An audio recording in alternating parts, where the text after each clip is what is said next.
মোটামুটি সবাই কিন্তু আমরা পনির পকোড়া খেয়েছি, ফিঙ্গারটা হয়তো খুব কম মানুষই খেয়েছে। তো আজকে আমি তৈরি করছি একদম ঘরোয়া পদ্ধতিতে, একদম রেস্টুরেন্ট স্টাইলে পনির ফিঙ্গার।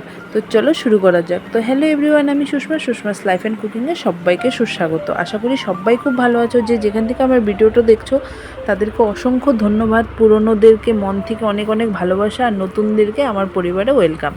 তো সবার ফার্স্টে আমি ফিঙ্গারে আকারে পনিরগুলোকে কেটে নিয়েছি। কেটে তার মধ্যে হলুদ গুঁড়ো, জিরের গুঁড়ো, লঙ্কার গুঁড়ো, চাট মশলা আর বিট নুন দিয়ে দিচ্ছি।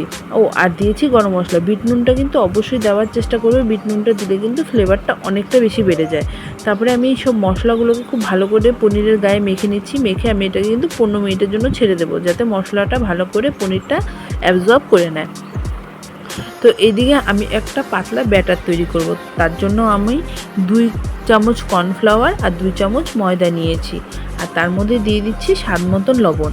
আমি ব্যাটারটা বেশি মোটাও না, বেশি পাতলাও করব না।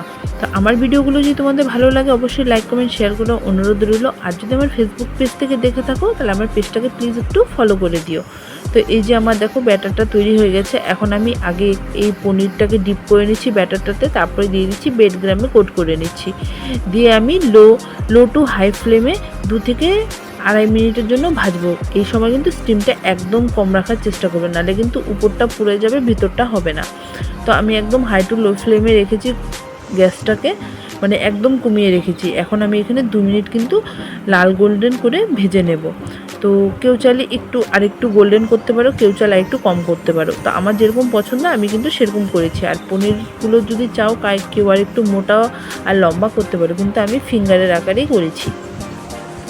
তারপরে ভাজা হয়ে গেলে আমি পনির ফিঙ্গারগুলোকে কিন্তু আমি টিস্যুতে নামিয়ে নিচ্ছি। টিস্যুতে নামিয়ে গরম গরম টমেটো সসের সঙ্গে সার্ভ করুন।